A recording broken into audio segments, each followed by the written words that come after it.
Assalamualaikum warahmatullahi wabarakatuh.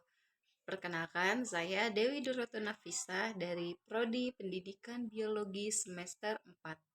Di sini saya akan mempresentasikan mengenai konsep tendensi sentral. Nah, apa sih tendensi sentral itu? Tendensi sentral adalah ukuran statistik yang digunakan untuk menunjukkan nilai yang mewakili atau menjadi pusat dari sekumpulan data. Nah, ukuran ini membantu menyederhanakan data sehingga lebih mudah untuk difahami. Jenis tendensi sentral itu ada tiga. Yang pertama mean, yang kedua median, dan yang ketiga itu adalah modus. Tujuan dari tendensi sentral sendiri yaitu yang pertama untuk menyederhanakan data. Yang kedua, mengetahui nilai yang mewakili data. Yang ketiga, untuk memudahkan analisis. Yang keempat, untuk membandingkan kelompok data. Dan yang terakhir, menjadi analisis statistik. Nah, tujuan utamanya mungkin adalah untuk menyederhanakan data. Tujuan dari tendensi sentral adalah untuk menyederhanakan data agar data itu mudah untuk difahami. Nah, seperti yang dijelaskan tadi, bahwasanya tendensi sentral itu ada tiga, mean, median, dan modus. Yang pertama yaitu mean. Mean adalah nilai rata-rata, yang mana jumlah seluruh data dibagi banyaknya data, yaitu rumusnya X bar sama dengan sigma X per N. Nah, di sini contohnya itu ada bilangan 25, 30, 35, 40, dan 45. Kita menggunakan rumus yang X bar sama dengan sigma N per N. Nah, X bar itu adalah nilai rata-rata suatu kelompok data. Yang kita butuhkan adalah nilai X bar. Nah, sigma X itu jumlah semuanya dari awal sampai akhir. Dan N itu adalah banyaknya data.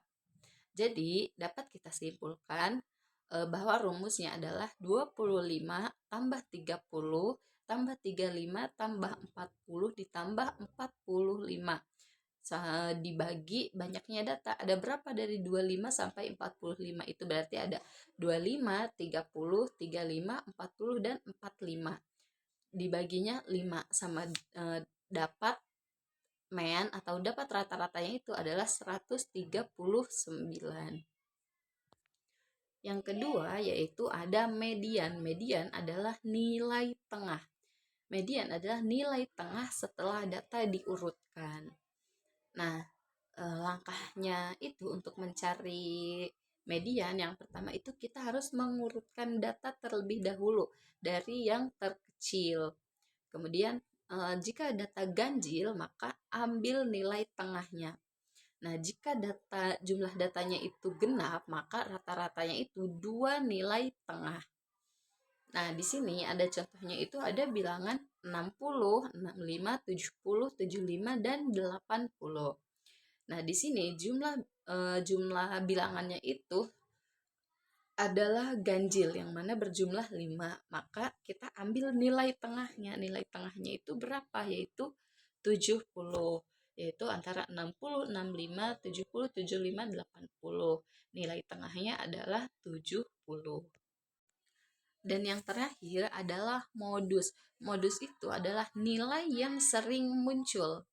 Nah, jenis modus itu ada 3. Unimodal, kemudian bimodal, dan juga multimodal. Di sini ada contoh bilangan 65, 70, 70, 75, 80, 70, dan juga 85.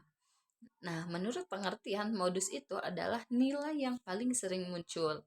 Nah, di contoh itu, nilai yang paling sering muncul adalah 70. Maka dapat disimpulkan bahwasanya modus dari jumlah bilangan di atas adalah 70, karena 70 adalah nilai yang sering muncul. Nah, untuk perbandingannya sendiri yaitu MEAN itu menggunakan seluruh data, sedangkan median itu berdasarkan posisi data, dan modus itu dia berdasarkan frekuensinya. Nah, MEAN itu sensitif terhadap nilai ekstrim.